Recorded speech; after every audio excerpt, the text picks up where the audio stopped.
ನಮಸ್ಕಾರ ಬಂಧುಗಳೇ, ನಾವು ಇಂದು ನಿಮ್ಮನ್ನು ಕರೆದುಕೊಂಡು ಹೋಗುತ್ತಿರುವುದು ಮನುಕುಲದ ಪಾಪಗಳನ್ನು ತೊಳೆಯುವ ತ್ರೇತಾಯುಗದ ಇತಿಹಾಸವನ್ನು ಸಾರಿ ಹೇಳುವ ಪವಿತ್ರ ಪುಣ್ಯಕ್ಷೇತ್ರ ರಾಮೇಶ್ವರಕ್ಕೆ.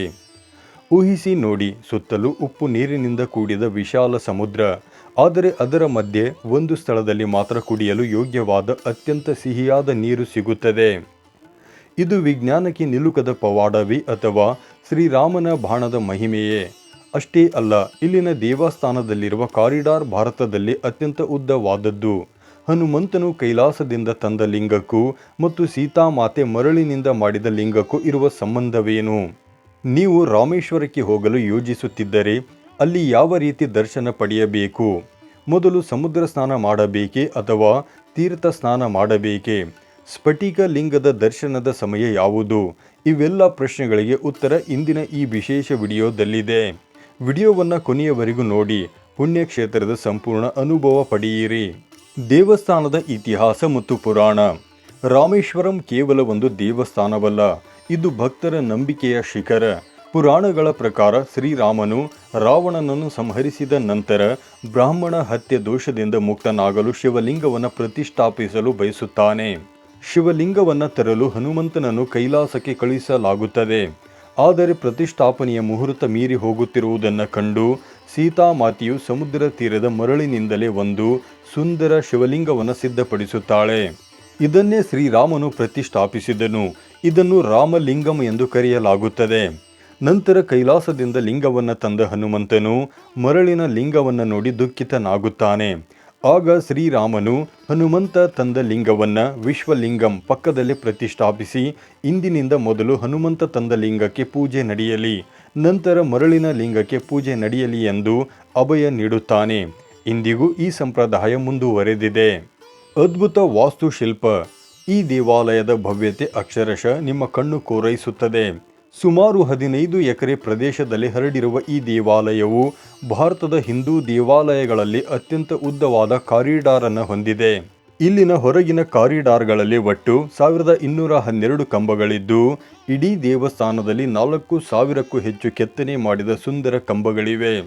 ಪ್ರತಿ ಕಂಬಕ್ಕೂ ತನ್ನದೇ ಆದ ವಿಶಿಷ್ಟ ಕೆತ್ತನೆಯನ್ನು ಹೊಂದಿದೆ. ಈ ದೇವಾಲಯವನ್ನು 12ನೇ ಶತಮಾನದಲ್ಲಿ ಪಾಂಡ್ಯ ರಾಜನು ಮತ್ತು ನಂತರ ವಿಜಯನಗರದ ಅರಸರು ಅಭಿವೃದ್ಧಿಪಡಿಸಿದರು. ದರ್ಶನದ ಸರಿಯಾದ ಕ್ರಮ ಮತ್ತು 22 ತೀರ್ಥಗಳ ಮಹಿಮೆ. ರಾಮೇಶ್ವರಂಗೆ ಭೇಟಿ ನೀಡುವವರು ಮುಖ್ಯವಾಗಿ 2 ರೀತಿಯ ಸ್ನಾನಗಳನ್ನು ಮಾಡಬೇಕು. ಮೊದಲನೆಯದು ಅಗ್ನಿ ತೀರ್ಥಂ. ಮೊದಲು ಪೂರ್ವ ಗೋಪುರದ ಮುಂಭಾಗದಲ್ಲಿರುವ ಬಂಗಾಳ ಕೊಲ್ಲಿಯ ಸಮುದ್ರದಲ್ಲಿ ಸ್ನಾನ ಮಾಡಬೇಕು. ಇಲ್ಲಿ ಅಲೆಗಳು ಅಷ್ಟಾಗಿ ಇಲ್ಲದಿರುವುದರಿಂದ ಯಾವುದೇ ಭಯವಿಲ್ಲದೆ ಸ್ನಾನ ಮಾಡಬಹುದು. ಎರಡನೆಯದು 22 ಪವಿತ್ರ ಬಾವಿಗಳು. ಸಮುದ್ರ ಸ್ನಾನದ ನಂತರ ಒದ್ದೆ ಬಟ್ಟೆಯಲ್ಲಿ ಉತ್ತರ ಗೋಪುರದ ಮೂಲಕ ದೇವಸ್ಥಾನದೊಳಗೆ ಹೋಗಿ 22 ಪವಿತ್ರ ಬಾವಿಗಳ ನೀರಿನಲ್ಲಿ ಸ್ನಾನ ಮಾಡಬೇಕು.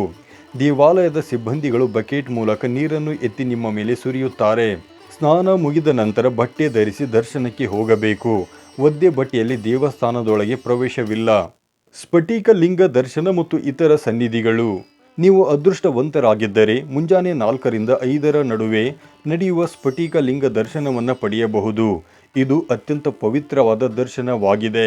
ಮುಖ್ಯ ಲಿಂಗದ ಪಕ್ಕದಲ್ಲಿ ಪಾರ್ವತವರ್ಧಿನಿ ಅಮ್ಮನವರ ಸನ್ನಿಧಿಯೂ ಇದೆ.